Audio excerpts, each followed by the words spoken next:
Hello everyone, my name is Ben and this is my iPhone 10. I put my SIM card in it for a week and now I want to show you how it's been. So let's get started. The first thing off is the iPhone 10 is just a stunning phone. I Every time I pull it out of my pockets I remember, wow, this is basically the best that it gets for an iPhone. You have the curved stainless steel sides that are really comfortable in the hand, just that simple white back, and the simplified camera bump on the back. I am a strong believer that this is a nicer looking camera module than anything on the newer iPhones. um, so it's a stunning phone, and it still looks like $1 million even in 2023. I think actually putting it through its paces, though, in the modern day is a little bit more of a test for it. I think just a simple test, swiping between these two pages, you can see that there is a little bit of lag on the iPhone 10. Meanwhile, on the iPhone 12 mini that I have here, it's more smooth. Now, we can put it through its paces a little bit more and open up some more applications just to see kind of what it's like. So we can try that real quick. Let's just open up OneFootball. And you can see, even though the loading times are not that different, there is just an additional amount of lag with just about everything that you do with the iPhone 10. And that is something to think about. I did notice also, and this has to be the biggest sign of its age, that the iPhone 10 would frequently get really warm in my hands.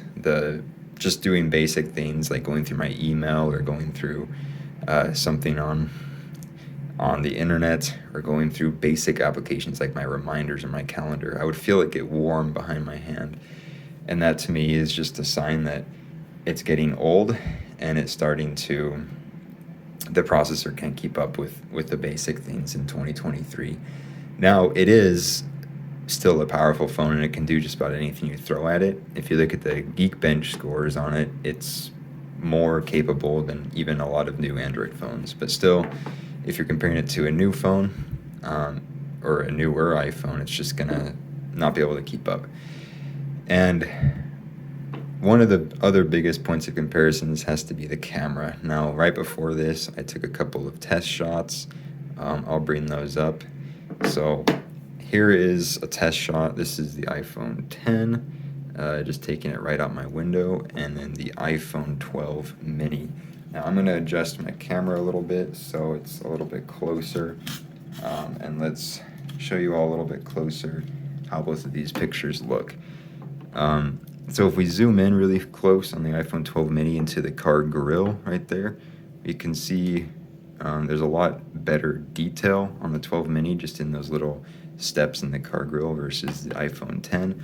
Also, if you go back here into the clouds, we can see there's a difference in just the colors and the dynamic range that are visible there.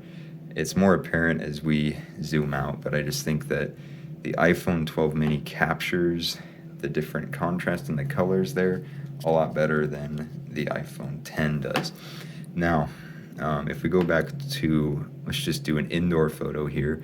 These are surprisingly comparable in their, just the quality of the photo. But if you zoom in a lot, you can see a lot more noise on the wall here versus the iPhone 12 mini, which produces it more just a clean white. And I think that kind of shows how the sensor has fallen behind a little bit, and just that you see noise when there's not a lot of light. And I think that has to do with deep fusion and how iPhones, starting with the 11 and the 11 Pro, if I remember right, started to combine a lot of photos to make the best out of the photos.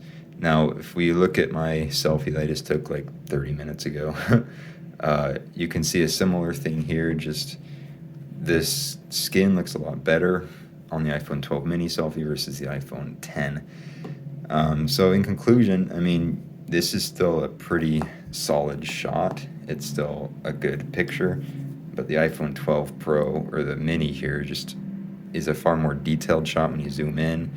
And if you look at the details of it, it is more impressive. But it's interesting, you know, this 5-year-old iPhone still produces some pretty solid pictures.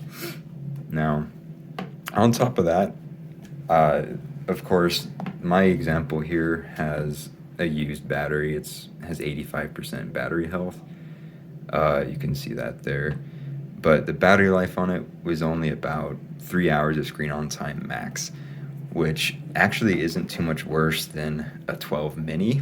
My 12 mini also has 85% battery health on the battery, but just with how warm it was getting and how much work it had to do just to even do basic tasks on here with the calendar or Safari or reminders, it's going to get warm and the battery is going to drain, and that's something you have to be aware of.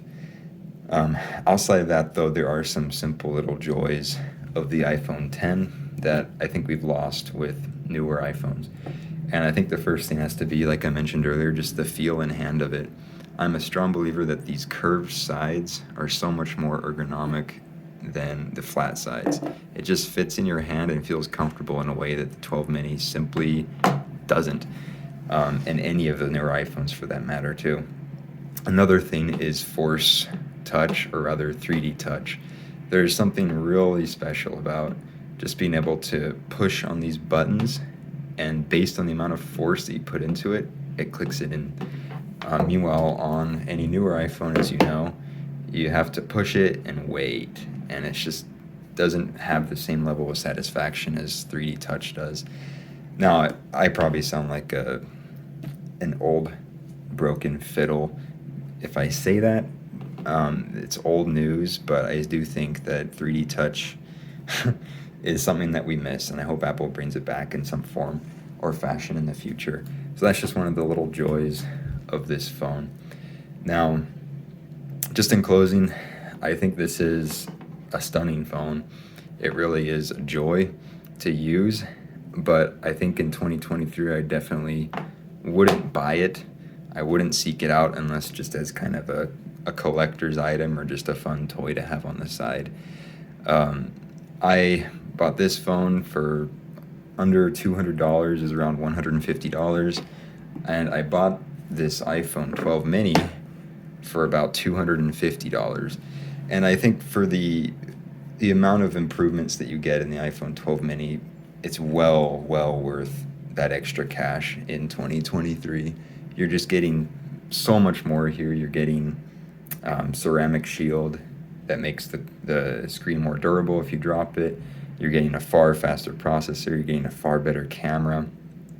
And you're getting updates for years and years to come. Meanwhile, this is probably on its last year of updates with iOS 16. So I just think, yes, it's an awesome phone.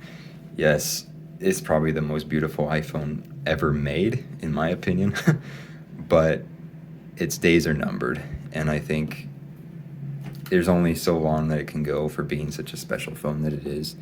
It's not quite the dailyable phone anymore, and you probably should upgrade to something a little bit more modern for not much money. So I hope y'all enjoyed this video. Please let me know below any thoughts or comments that you have, and I'm excited to hear your perspective on your iPhone 10s. Thank you. Bye.